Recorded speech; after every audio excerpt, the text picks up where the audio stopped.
Praise the Lord.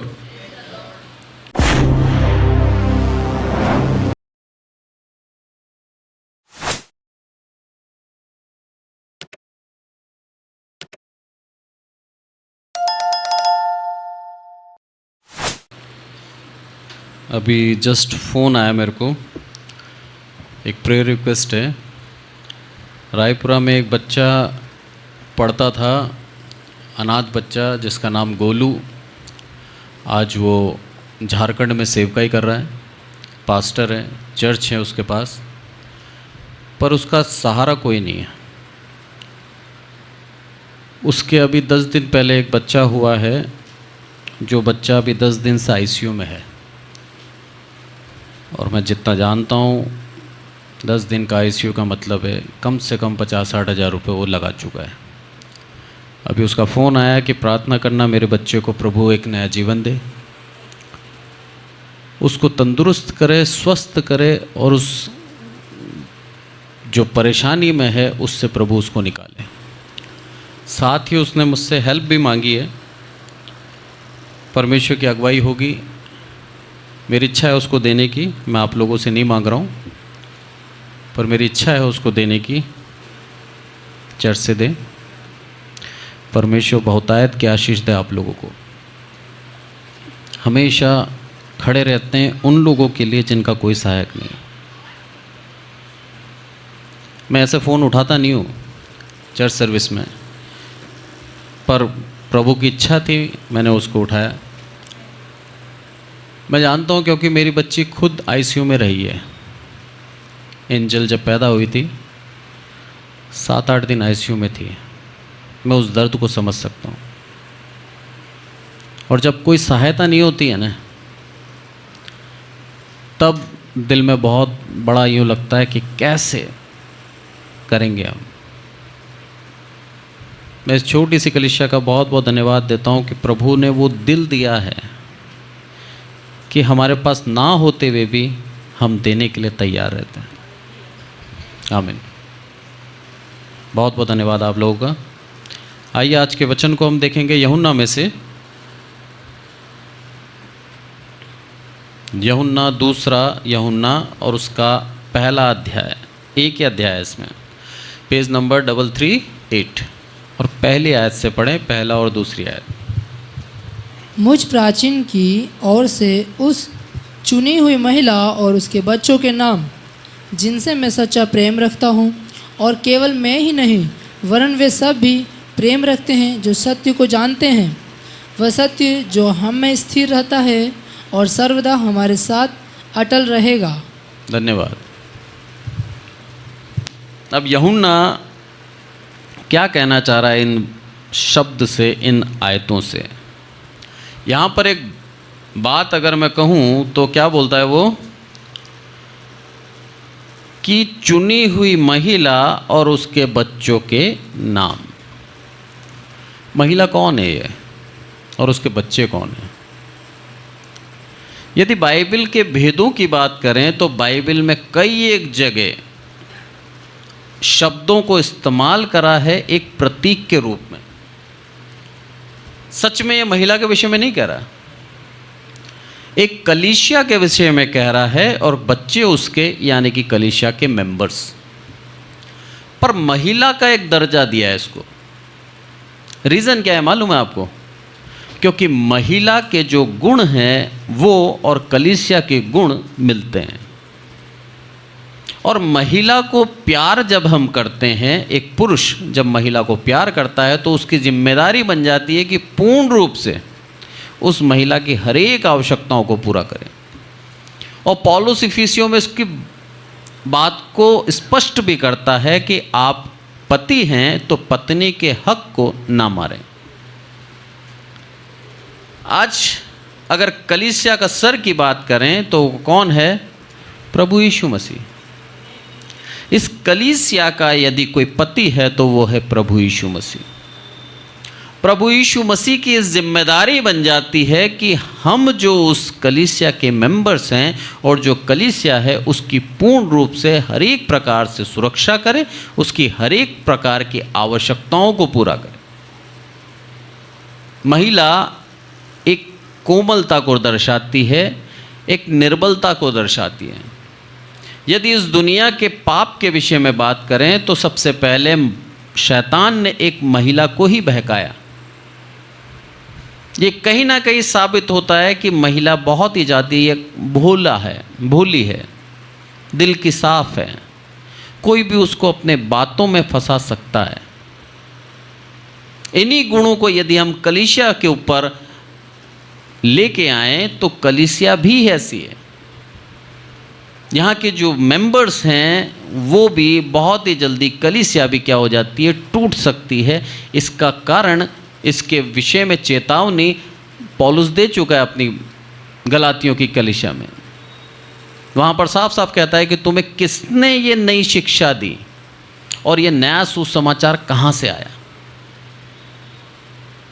Reason क्या था मालूम है? उस कलीसिया के अंदर फूट पड़ गई थी। कुछ लोग यहूदी परंपरा के थे और कुछ लोग अन्य जाति में से प्रभु यीशु मसीह को मानने लगे थे। और जब प्रभु यीशु मसीह को मानते हुए वो आगे बढ़ रहे थे तो शैतान नहीं चाहता था वो प्रभु के नज़दीकी में आए।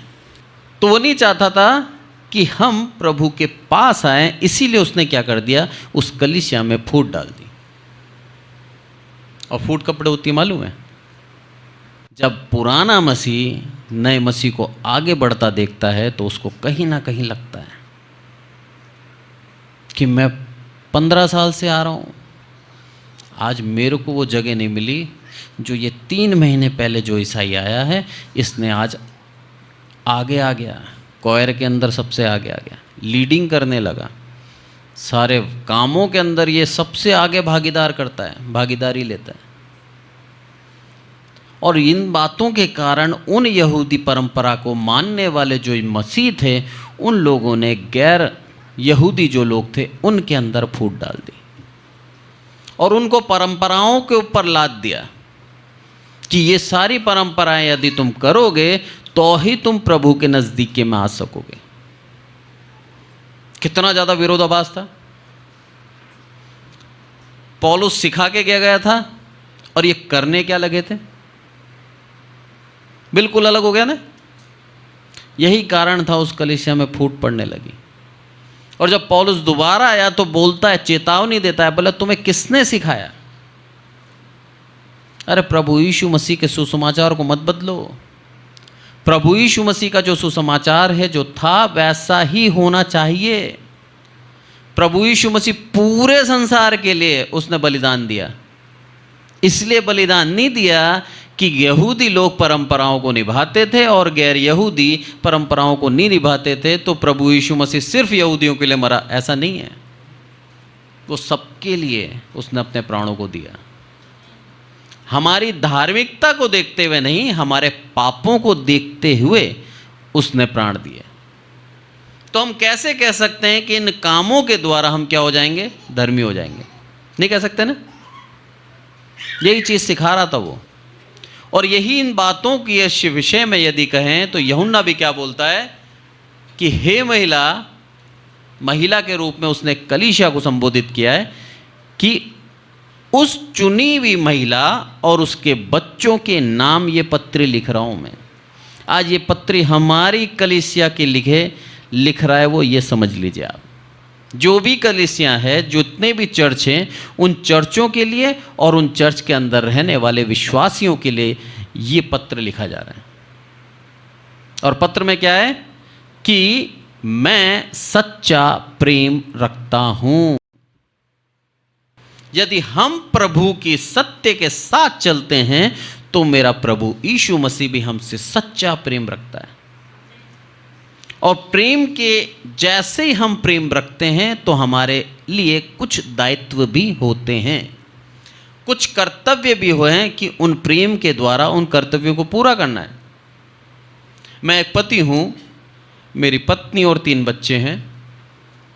मेरा कर्तव्य बनता है कि मेरी पत्नी की हर एक आवश्यकताओं को मैं पूरा करूं, उसके मान की रक्षा करूं, उसकी ज़रूरतों को उसके कहने से पहले मैं उसको दे दूं।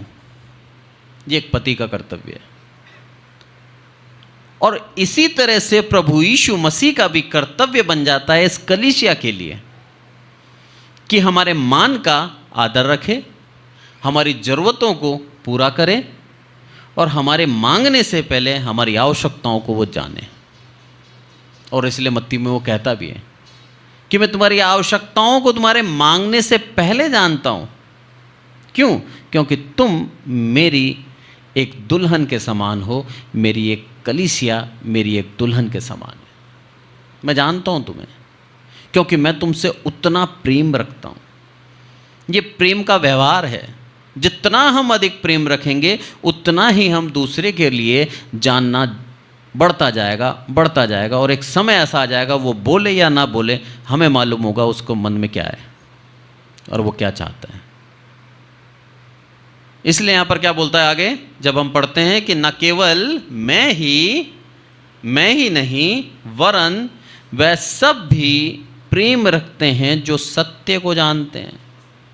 जो प्रभु यीशु मसीह को जानते हैं वो सब भी तुमसे प्रेम रखेंगे। क्यों रखेंगे?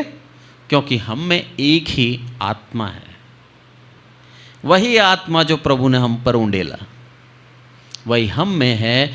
तो हम क्या करेंगे? दूसरी कलीसिया से भी प्रेम रखेंगे। आगे बोलता है वो कि वह सत्य जो हम में स्थिर रहता है और सर्वदा हमारे साथ अटल रहेगा।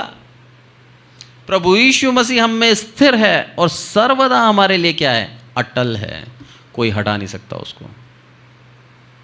यही कारण है कि हम गिरते हैं फिर खड़े हो जाते हैं, हम निराशा में जाते हैं, प्रभु आशा दे देता है।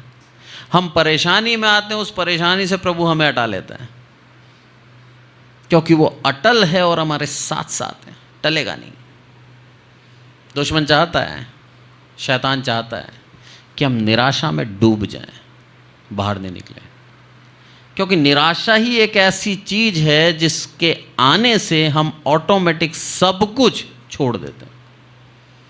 बाइबल पढ़ना छोड़ देंगे, प्रार्थना करना छोड़ देंगे, कलीसिया में जाना छोड़ देंगे, मसीह संगति हम त्याग देंगे, सिर्फ एक निराशा, और हम प्रभु से ऑटोमेटिक दूर हो जाएंगे, स्वतः ही हम उससे दूर हो जाएंगे। इसीलिए शैतान सिर्फ निराशा डालता है। तो वो जानता है हमारी कमजोरी क्या है। हम कितना भी परमेश्वर के नज़दीकी में आ जाएं, कितना भी अपने आप को बलवान बना लें, वो हमारी कमजोरी को जानता है। वो जानता है इसकी नस क्या है, कहाँ पर हाथ रखूँगा और ये हिल जाएगा, वो सब जानता है। इसीलिए प्रभु यीशु मसीह बोलता है प्रार्थना करते रहो कि परीक्षा में ना पड़ो, क्योंकि कोई मनुष्य ऐसा नहीं है जो परीक्षा में पढ़कर निराश ना हो।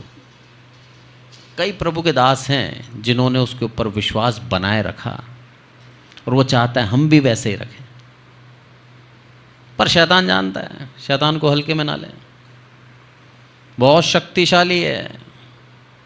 सोचिए आप, उसकी शक्ति का एहसास आप देखिए कि वो डायरेक्ट परमेश्वर के खिलाफ खड़ा है, जबकि उसकी कोई औकात नहीं है क्या औकात परमेश्वर के सामने? कुछ भी नहीं है। पर उसका साहस देखिए आप, परमेश्वर को, लोगों को गिराना उसको अच्छा लगता है। परमेश्वर के खिलाफ खड़ा होकर वो अपने आप को एक शक्तिशाली साबित करना चाहता है, और प्रभु यीशु मसीह को भी परखने पहुंच गया। हिम्मत देखिए आप उसकी। हम सोचते हैं सिर्फ शैतान परखता है, हम भी परखते अपने जीवन से। अपने जीवन को जांचें आप। कई बार हम बोलते हैं प्रभु अगर ऐसा करा तो मैं तेरे पीछे आऊँगा। कई बार ऐसा करते हैं हम। अगर मेरे जीवन में मेरे बच्चे की शादी हो गई तो मैं मान लूँगी तू सच्चा खुदा है। प्रभु बोलता है शादी हो चाहे ना हो, सच्चा खुदा है वो। अगर मेरे जीवन में मेरा प्रमोशन हो गया तो मैं समझ जाऊंगी तू मेरा सच्चा खुदा है, मेरे को प्यार करता है।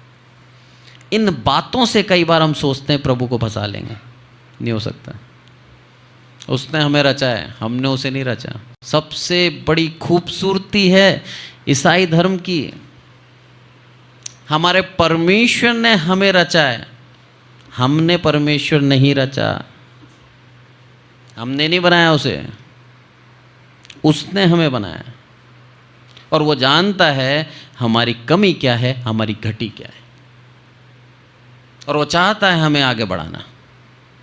इसीलिए उसने प्रेम दर्शाया है। एक महिला को जिस तरह से एक पुरुष प्रेम करता है, उसी तरह से वो हमें प्रेम करता है, हमारा आदर करता है, हमारा सम्मान करता है, हमारी सुरक्षा करता है। वो जानता है हम मन के भोले हैं, कोई हमें बहका सकता है, इसीलिए हमारी आगे आगे अगुवाई करता है, हमारे साथ बना रहता है, अटल।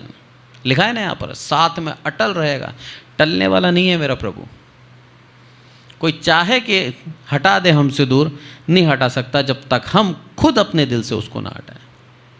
और हम दिल से कब हटाते हैं उसको मालूम है? जब हमारे दिल के अंदर हम निराशा लाते हैं, दिल के अंदर हम गलत बातें लाते हैं, दिल के अंदर बुराई लाते हैं, दूसरों के प्रति हम ईर्ष्या रखते हैं, तब प्रभु हमारे दिल से हट जाता है। आप प्रेम रखो, कभी नहीं हटेगा। इफिसियों निकालें, इफिसियों उसका 5वां अध्याय 25वीं आयत।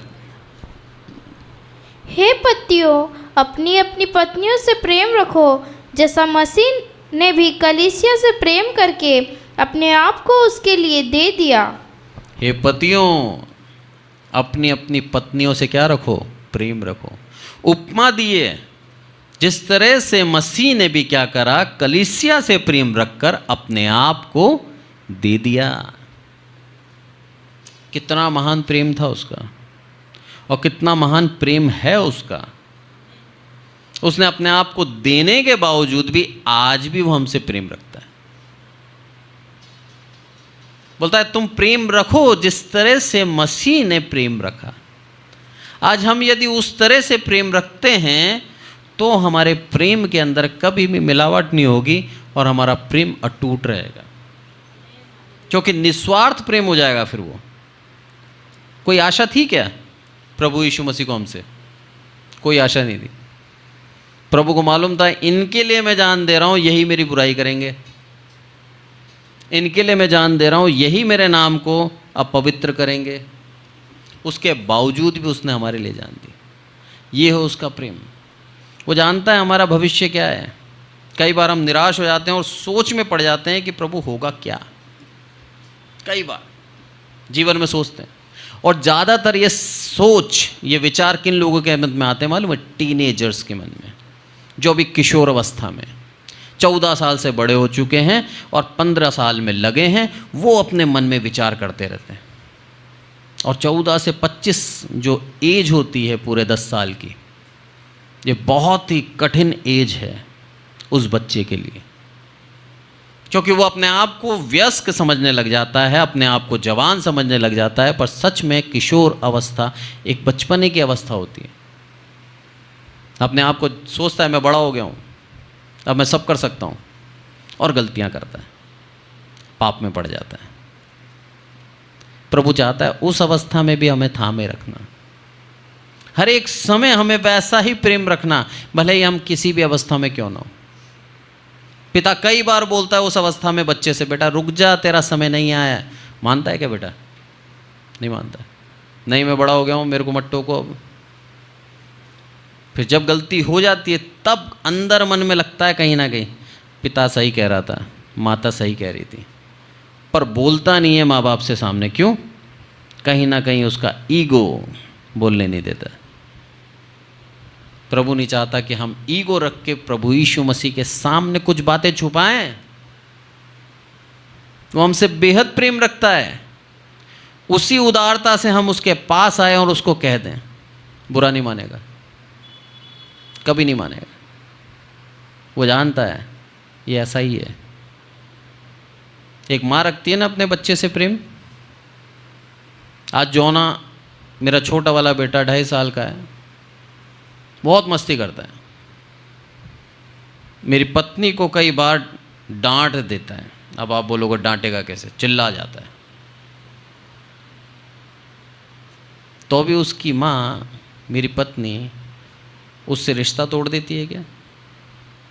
नहीं तोड़ती। ऐसा ही प्रभु यीशु मसीह हमसे प्रेम रखता है। कई बार हम उससे नाराज हो जाते हैं, जबकि अधिकार नहीं है हमें, उसके बावजूद भी नाराज हो जाते हैं कि प्रभु तूने क्या, आरोप भी लगा देते हैं। जबकि प्रभु बोलता है मैंने नहीं किया, तेरी गलतियों के कारण तू फंसा है, तेरे अविश्वास के कारण तेरे जीवन में ऐसा पल आया है, तूने मुझ पे विश्वास नहीं किया, तेरे अभिमान ने तुझे नीचे गिराया।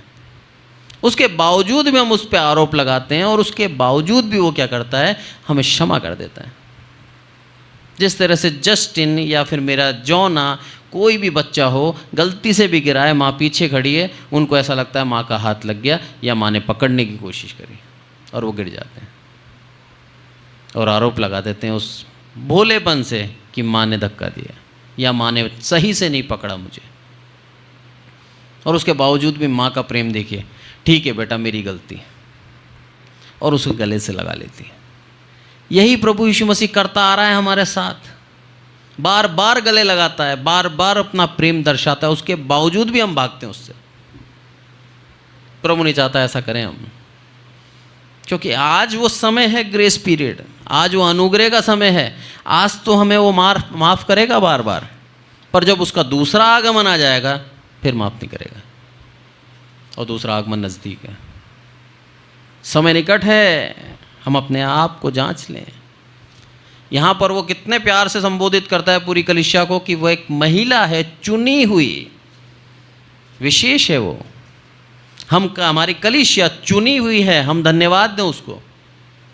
और उसके पुत्र महिला के मतलब हम सदस्य, हम सब चुने हुए हैं, उस प्रभु की दया हम पर है। अब पढ़ बेटा 4 आयत, 2 यूहन्ना 1 अध्याय 4 आयत। मैं बहुत आनंदित हुआ कि मैंने तेरे कुछ बच्चों को उस आज्ञा के अनुसार जो हमें पिता की ओर से मिली थी सत्य पर चलते हुए पाया। मैं बहुत ही आनंदित हूँ कि तेरे बच्चों को, मैंने कुछ बच्चों को, यहाँ पे लिखा है साफ साफ, है ना, कुछ बच्चों को, सबको नहीं।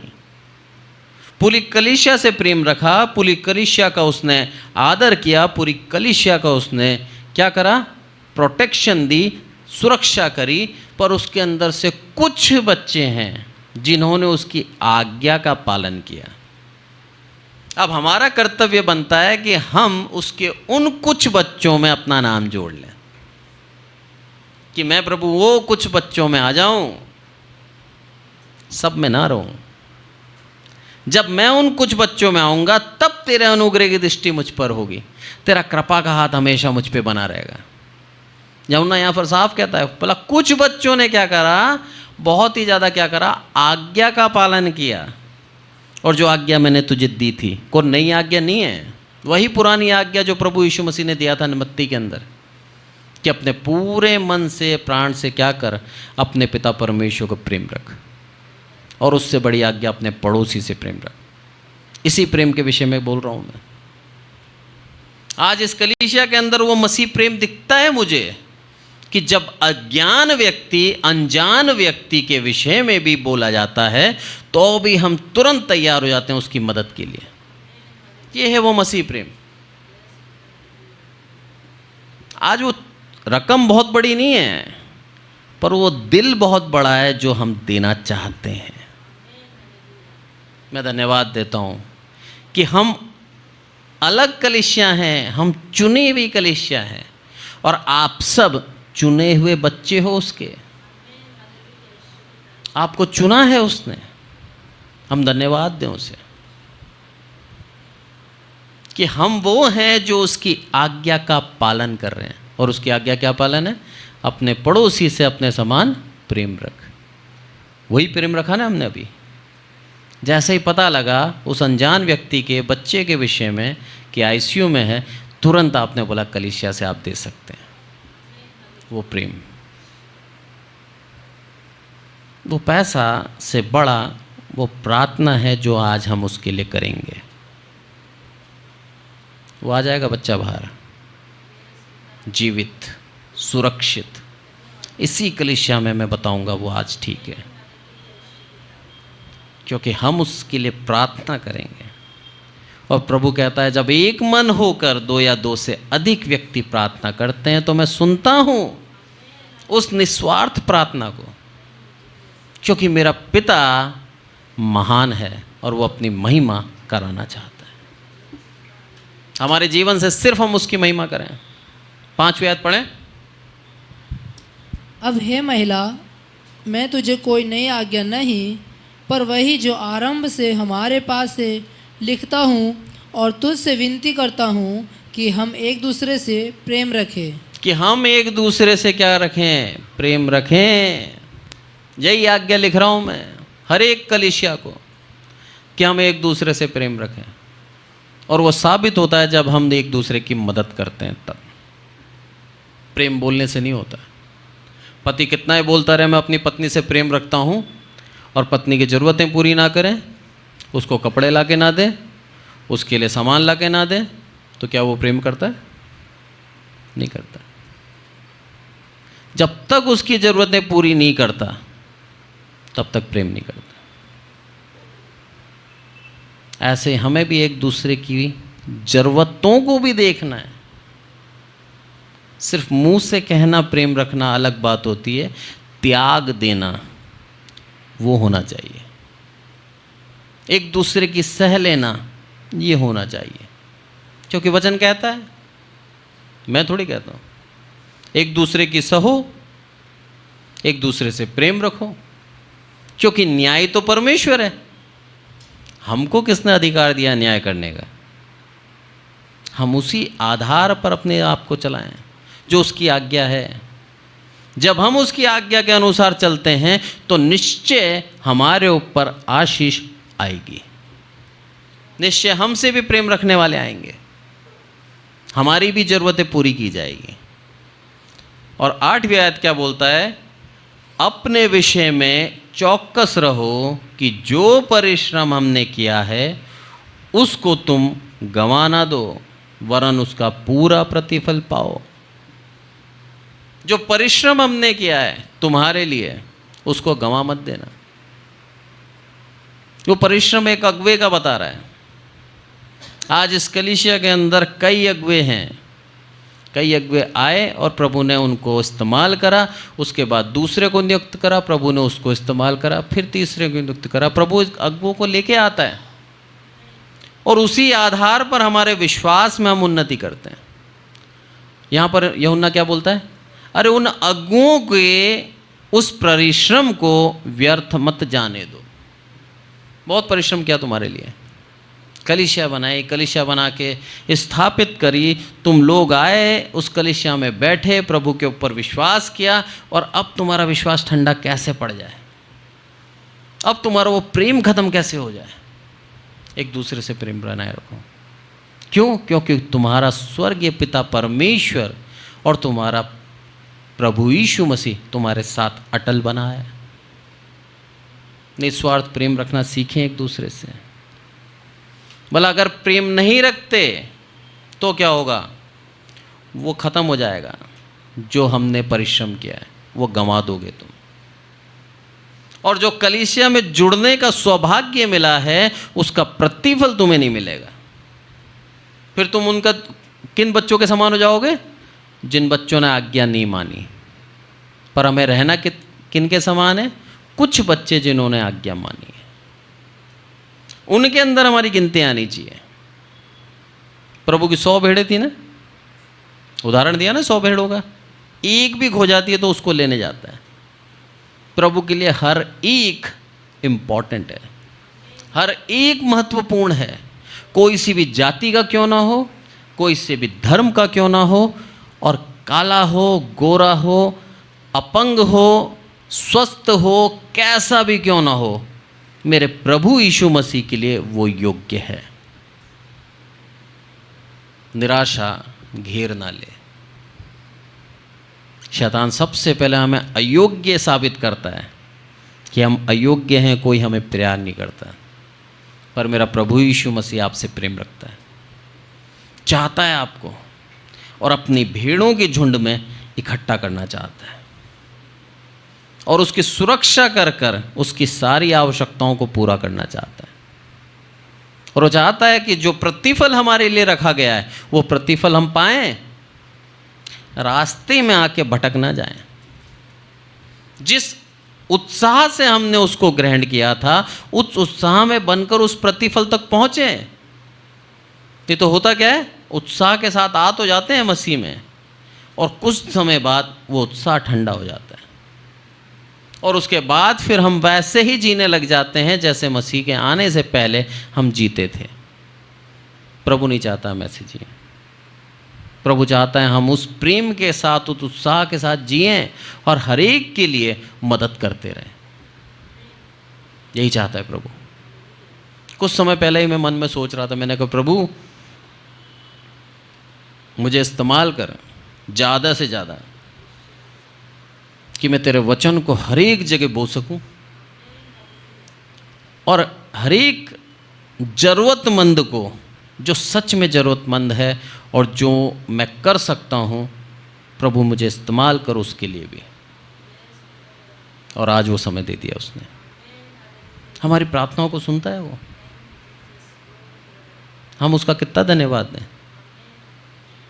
वो चाहता है हमें इस्तेमाल करना उसकी महिमा के लिए, हमारी महिमा के लिए नहीं, उसकी महिमा के लिए हम वैसे ही कार्य करें।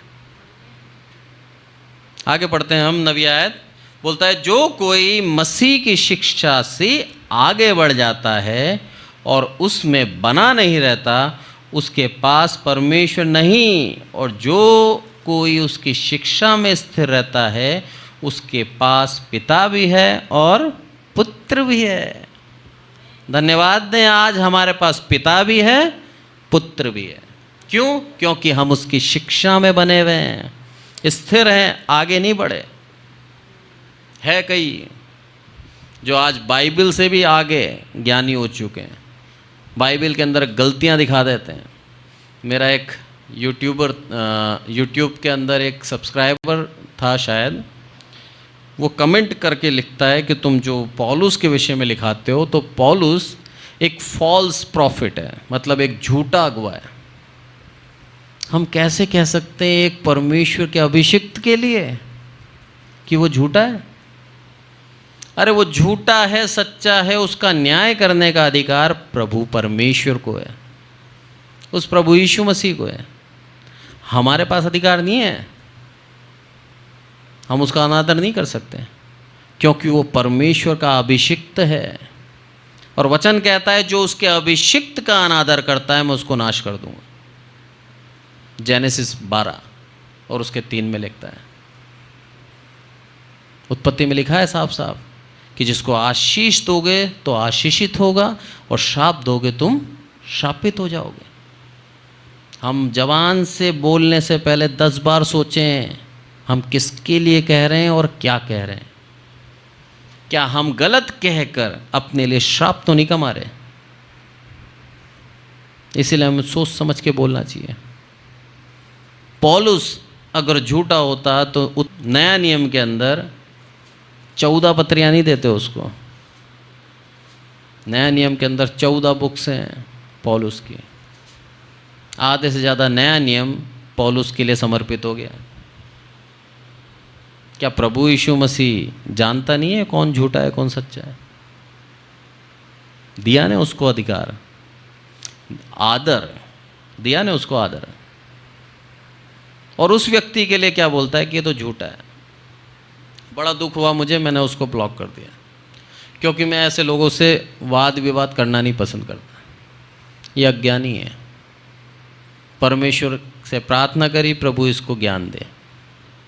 प्रभु सिखाएगा, मैं कौन होता हूँ सिखाने वाला? अरे जो वचन है बस उसको बांट रहे हैं। जो ग्रहण करेगा वो आशीषित होगा, जो ग्रहण नहीं करता उसके लिए सिर्फ एक मूर्खता है। ये बाइबल का वचन साफ कहता है प्रभु यीशु मसीह कि ज्ञानवानों के ज्ञान को मैंने नष्ट कर दिया, और अज्ञानी जिन्होंने विश्वास किया वो धर्मी ठहरे गए। और ये जो सुसमाचार है वो नाश होने वालों के लिए मूर्खता है। उसका वचन खुद कहता है जो नाश होना चाहता है उसके लिए मूर्खता है। वो नहीं सुनेगा, मत सुन। पर वचन जो कह रहा है वो वचन वैसा का वैसा ही रखना है हमें कलीसिया के अंदर। उसको तोड़ना मरोड़ना नहीं है, अपनी इच्छा से बदलना नहीं है। यहां पर बोलता है जो स्थिर रहता है उसके ऊपर, उसके साथ पिता और पुत्र दोनों है। पर जो क्या करता है उससे आगे बढ़ जाता है, ऐसे लोग जो आगे बढ़ गए, विद्वान हो गए, आज बाइबल की बातें उनको कम लगने लगी, अपना ज्ञान उनको ज़्यादा लगने लगा। बोला ऐसों के साथ प्रभु नहीं है। तू ज़्यादा ज्ञानी है ना, प्रभु ने छोड़ दिया तुझे, तेरा ज्ञान तुझे बचा लेगा। भला ऐसे के साथ नहीं है। और ऐसों के साथ हमें व्यवहार कैसे करना चाहिए वो भी लिखता है, वो आप पढ़ें 11वीं आयत में, 10वीं आयत। यदि कोई तुम्हारे पास आए और यही शिक्षा न दे, उसे ना तो घर में आने दो और न नमस्कार करो। ना घर में आने दो, ना नमस्कार करो। कठिन है ना। अगर बाइबल में से नहीं कह रहा, अगर प्रभु यीशु मसीह का सुसमाचार नहीं सुनाता, अपने ज्ञान का बखान करता है और अपने ज्ञान को तुम्हारे सामने रखकर सिर्फ और सिर्फ तुम्हें भ्रमित करता है, उस व्यक्ति को उसी समय भगा दो। मैंने आपको पहले भी बताया था, कुछ समय पहले आए थे मेरे स्कूल के अंदर, मैं ऑफिस में बैठा था और आके बोलते हैं कि तुम जो चर्च लेते हो संडे को वो गलत है। सैटरडे नाइट 12 o'clock, रात में 12 बजे लेना चाहिए। मैं चुप रहा। उसके बाद बोलता है प्रभु परमेश्वर नर और नारी दोनों हैं। मैंने मेरे भाई को बुलाया, मैंने कहा उससे भी मिलो। किस्मत से मेरा भाई आया हुआ था। जब मेरा भाई आया और मेरे भाई के सामने ये सब बात दोबारा करी उसने, मेरे भाई ने यही कार्य करा जो यहाँ पर लिखा है, आप उठें जा सकते हैं, आप अज्ञानी हैं। किस बात को लेके पकड़ के बैठा तो मालूम है वो, हमने संसार की सृष्टि की। हम कौन?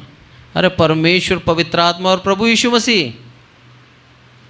क्योंकि आदि में वचन था, वचन परमेश्वर के साथ था, और परमेश्वर कौन? वचन कौन है? प्रभु यीशु मसीह। यूहन्ना साफ कहता है।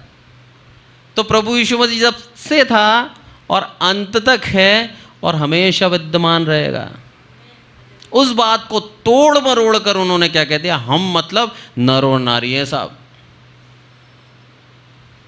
तुरंत उनको उठा के भेज दिया। क्योंकि प्रभु का वचन यहाँ पे कहता है साफ साफ, यदि कोई तुम्हारे पास आए और यही शिक्षा ना दे तो तुम्हें क्या करना है? उसे घर में आने ना दो, ना नमस्कार करो। यदि ऐसा करते हो तो 11वीं आयत क्या बोलती है? क्योंकि जो कोई ऐसे जन को नमस्कार करता है वह उसके बुरे कामों में साझी हो जाता है। कितना बड़ा दंड हो गया आज हमारे लिए। हम सिर्फ उसको क्या बोलें? Praise the Lord. ऐसे व्यक्ति को जो प्रभु की शिक्षाओं को तोड़ मरोड़ कर अपने ही इच्छा से प्रस्तुत करता है, ऐसे व्यक्ति को सिर्फ हम प्रेज द लॉर्ड बोलते हैं तो हम उसके सारे काम में साझी हो गए। मतलब उसको जो दंड मिलेगा आपको भी मिलेगा। क्योंकि दुनिया देख के क्या बोल रही है? ये भी इसी मत का है, ये भी वही चीज़ को मानता है जो ये मानता है। इंसान की संगति देखकर व्यवहार का नते वो लगाते हैं ना हम लोग, कयास, कि किस तरह का होगा ये, क्योंकि उसकी संगति कैसी है। अच्छे लोगों में बैठा मिलेगा बच्चा तो हमें सच में ऐसा लगेगा बच्चा अच्छा है। बच्चे उठाई गिरोह में बैठा है, दारू पीने वालों में बैठा है, झूठ बोलने वालों में बैठा है, मर्डर करने वालों के बीच में बैठा है, पुलिस उठा के ले जाएगी। भले ही आपका बच्चा कितना भी शरीफ क्यों ना हो, पर उसकी संगति के आधार पर उसके साथ व्यवहार होगा। यही चीज़ प्रभु परमेश्वर कहता है इस वचन के आधार पर। यदि तुम सिर्फ नमस्कार भी करते हो तो क्या है? उसके साथ साझी हो जाओगे, उसके समान। जो कार्य उसने करा वो कार्य तुम भी करते हो, अपने जीवन से दिखाते हो दूसरों को क्या गलत काम कर रहे हो तुम। इसलिए हमें नमस्कार भी नहीं करना उसको। अब सोचो कितना सोच समझ के हमें नमस्कार भी करना चाहिए, कितना सोच समझ के हमें प्रभु के दास को बुलाना चाहिए। सच में ये प्रभु का दास है या सिर्फ आडंबर कर रहा है? अगर आडंबर कर रहा है तो तुरंत गेट बंद कर दें, मना कर दें, आपको पाप नहीं लगेगा। परमेश्वर आपसे कभी पूछने नहीं आएगा, कभी नहीं पूछेगा कि तूने मेरे दास को एक ठंडा गिलास पानी पिलाया या नहीं पिलाया। वो जानता है उसका दास कौन है, और उसके दास के लिए आपका दिल वही नम्र करेगा। कराने एक उदाहरण से मैं समझाता हूँ आपको एलिया के लिए। उस बूढ़ी औरत का दिल नम्र करा, जबकि उसके पास था क्या? एक मुट्ठी आटा, थोड़ा सा तेल। उसने लिखा था बस वो रोटी बनाऊंगी मेरे बच्चे को और मैं खाएंगे और हम सो जाएंगे, मर गए तो मर गए। पर जैसे एलिया आया और एलिया ने बोला कि वो बना दे, उसके अंदर दया दे दी और जो कुछ उसका था वो अर्पण कर दिया उस परमेश्वर के दास के लिए। और उसकी आशीष देखो, एलिया क्या बोल के गया? पूरे अकाल में तेरा आटा और तेरा तेल कभी खत्म नहीं होगा।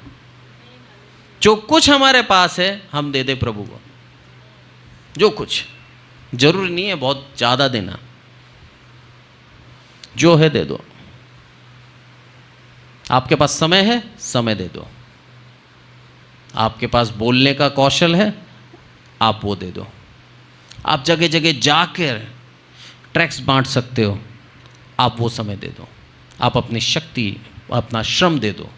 जो है आपके पास वो आप दे दो, आपको वैसा ही प्रतिफल प्रभु देगा।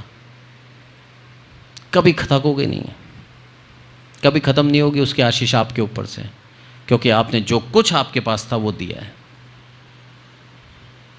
अंत में क्या बोलता है वो? 12वीं आयत पढ़ें। मुझे बहुत सी बातें तुम्हें लिखनी है, पर कागज और स्याही से लिखना नहीं चाहता, पर आशा है कि मैं तुम्हारे पास आऊँगा और आमने सामने बातचीत करूँगा, जिससे तुम्हारा आनंद पूरा हो। और लास्ट में, तेरी चुनी हुई बहन के बच्चे तुझे नमस्कार कहते हैं। तेरी चुनी हुई बहन के बच्चे तुझे नमस्कार कहते हैं। तू एक कलीसिया है, तेरी बहन एक और कलीसिया, उसके बच्चे यानी कि उसके सदस्य तुझे नमस्कार करते हैं। ये उसका एक पत्र था एक कलीसिया के लिए। भला कागज और कलम से नहीं लिखना चाहता, व्यक्तिगत रूप से आकर तेरे उस आनंद को देखना चाहता हूँ। आज प्रभु चाहता है हमारे साथ व्यक्तिगत बात करना। मांगे उससे कि प्रभु मुझसे व्यक्तिगत बात कर, और वो आनंद जो आपके अंदर है प्रभु वो आपको देना चाहता है। बढ़ा देगा आपको, क्योंकि आपने उसके लिए अपने आप को पूर्ण रूप से तैयार रखा है। आप चुनी हुई उसकी भेड़ें हैं, आप चुनी हुई उसकी कलीसिया हैं। आप वो कुछ लोग में आते हो जो उसकी आज्ञा का पालन करते हैं। परमेश्वर आप सबको और जो ऑनलाइन सुनते हैं बहुतायत की आशीष दे। आप अपना करुणा का हाथ आप लोगों के ऊपर बनाए रखें। आइए प्रार्थना करते हैं। हे हमारे प्रभु, हम सबको संभाल कर रखते हैं, इसलिए आपका धन्यवाद मेरे प्रभु। सारी आदर महिमा आपको देते हैं। हम घटें आप बढ़े मेरे प्रभु, सब कुछ आपके हाथों में सौंपते हैं मेरे प्रभु।